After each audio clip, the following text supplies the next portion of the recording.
But his body recoiled like an animal. Every instinct screamed, do not step there. Behind him, someone gasped and jerked back, stumbling into the person behind them, nearly yanking the rope off course. Look at your feet, Han snapped. Not your eyes. Feel the ground, don't see it. One step. Then one. Then one. Don't stop. Zeng swallowed and did it. He let the visual lie slide past his eyes like glare on glass and trusted the pressure of the soles of his feet instead. Step. Solid. Step. Still solid. Step. Still there. His stomach crawled. His heart rabbit pulsed. But he didn't fall. Neither did the people behind him. Neither did the bell frame carriers. Okay, he thought, shaking. Okay. Okay, we can do this.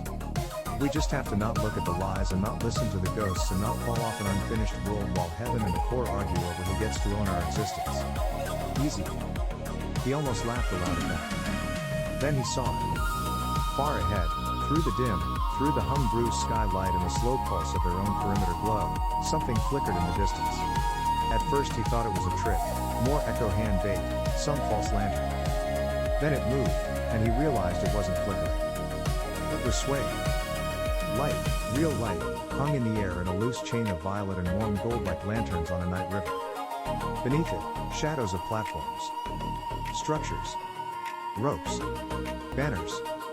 He could just make out the edge of a low stone walkway hanging in nothing, lit by bobbing lights. Against the dark, those lights moved like a slow heartbeat. His throat tightened.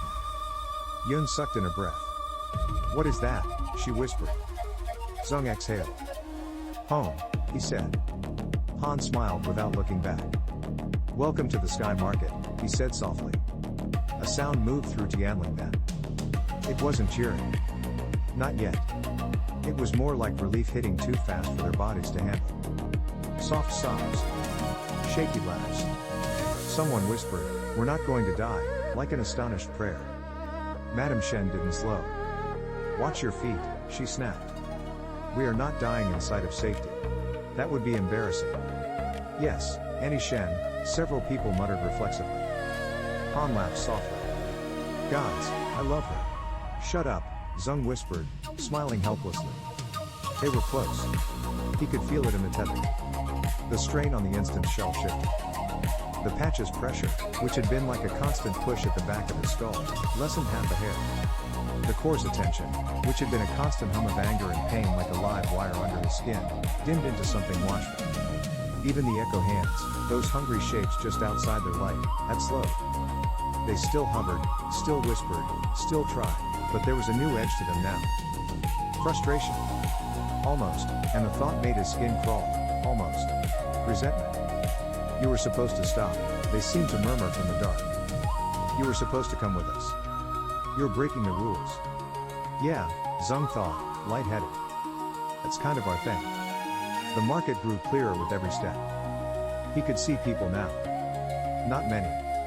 Not clustered along the edge, you didn't just stand at the outer rim and wave down caravans like some friendly dockhand in this world.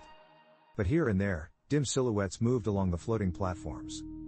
He saw a lantern light catching on a blade. A long coat snapping in slow wind. Someone up high, along a scaffold, raising a hand twice in silent signal. A call and response answer from Han Fei, 2 fingers tapped twice against his own hip.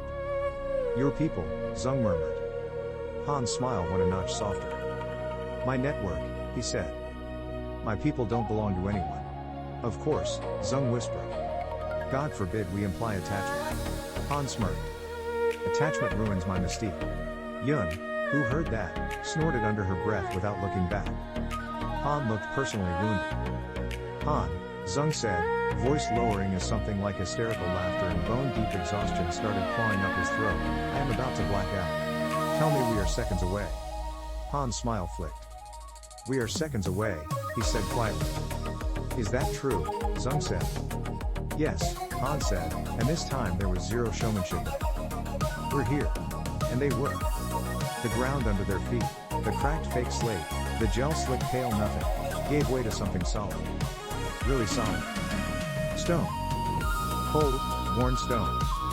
The rope of Tianling's perimeter flared a final time, then quieted, its hum settling into a low, steady vibration that felt almost like purring against Zeng's palm. The air changed again, not back to the valley, not to wet earth and warm river, but to something alive. Spiced smoke. Ozone. Ink. Lantern oil. Fried batter. Metal that had been hammered by hand, not generated. And under it, voices. Not Tianling voices. Voices from somewhere bigger. He didn't realize how long he'd gone without hearing strangers until he heard them again. Move, move, make room, careful with that wheel, you break her axle I break your nose, who the hell brings a bell tower, shut up and help them tie in, you vulture. They'd reached the sky market. Not its heart, not yet. The platform they'd stepped onto wasn't one of the big trading terraces Zeng had seen in the daylight instance. This was an edge piece. A dock, for lack of a better word. A broad slab of weathered stone lashed to the market's understructure with thick, groaning cables and reinforced with scavenged beams. It floated and swayed under their collective weight like an old boat. Torches had been set into rusted sconces along its perimeter, throwing jagged orange light across the stone and catching on faces. Real faces. Not patch constructs. Not hunter masks. People. Tired. Scarred. Watching with a wariness that said, we'll help you, but if you bring trouble into my house I'll throw you off the edge myself. A woman in layered robes and scrap metal pauldron stepped forward, eyes flicking over the convoy in one practiced scan. She didn't bother looking at Zeng or Yun or Madame Shen. She went straight to Han Fei. Fei, she said. What in the 9 broken heavens did you just drag in? Han grinned, all teeth. Salvage, he said. She eyed the rope-together villagers, the bundled belongings, the cracked bronze bell being carried by 4 sweating men like a reliquary through a war zone. Her mouth twitched. That, she said, is not salvage. That is a village. I said what I said, Han replied cheerfully. Her gaze snapped to Zeng next, sharp. Her eyes narrowed like she'd just tasted static. And this, she said, is the anomaly. Han's grin widened. Told you, he murmured to Zeng without moving his lips. Brand. Zeng didn't bother responding. He was suddenly very, very aware of his own body, and not in a good way. The pull in his spine, the tether that had sat like a live cable in his mind this entire time, finally slackened. Not let go, not fully, Tianling was still linked to him, still inside his shell, but slackened. Relief hit so hard his knees almost buckled. Then, as if the world had been waiting for that exact millisecond, everything that had been running on adrenaline and defiance and obligation crashed back into his nervous system at once. His legs gave. He didn't even feel himself fall. 1 second he was standing.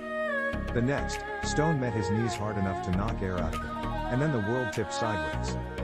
He dimly felt hands grab him, one under his shoulder, one catching the back of his skull before it hit stone. Light scrambled up onto his chest in a streak of white, snarling like a feral little guardian at anyone who tried to get too close.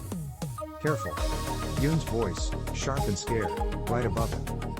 Careful, careful, don't, I've got him, Han's voice, low, steady at his ear. Got him. He's alright. I am not alright, Zeng muttered, or maybe thought. It was hard to tell. His mouth felt far away. His tongue didn't feel like his. Everything felt underwater. Yun's face leaned in over him then, filling his vision. Her hair had come completely loose. It framed her face in a dark, tangled halo. There was dirt on her cheek, and an ash smear across her jaw, and red at the corner of her mouth that might have been someone else's blood. Her eyes were wide and furious and wet.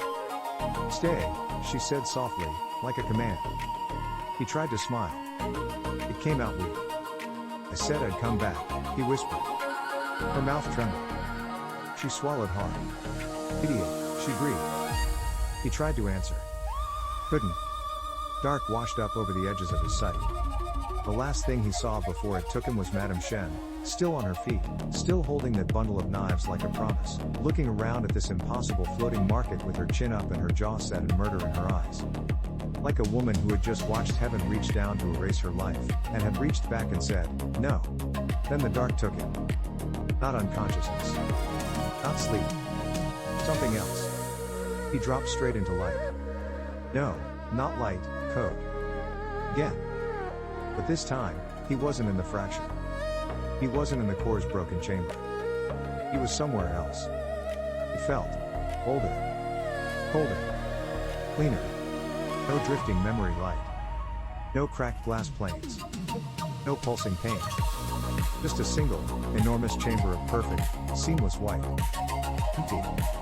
No doors. No windows. No texture.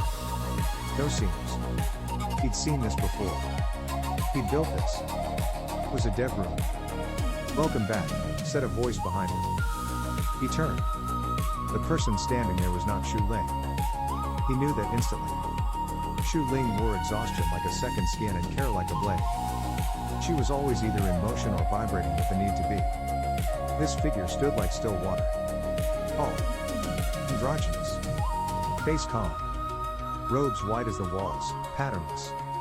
Hair black and straight, falling to mid-back in a way that looked too neat to be real. Eyes. Wrong. Not human wrong. Too clear. Too still. When it smiled, it was almost perfect. Almost.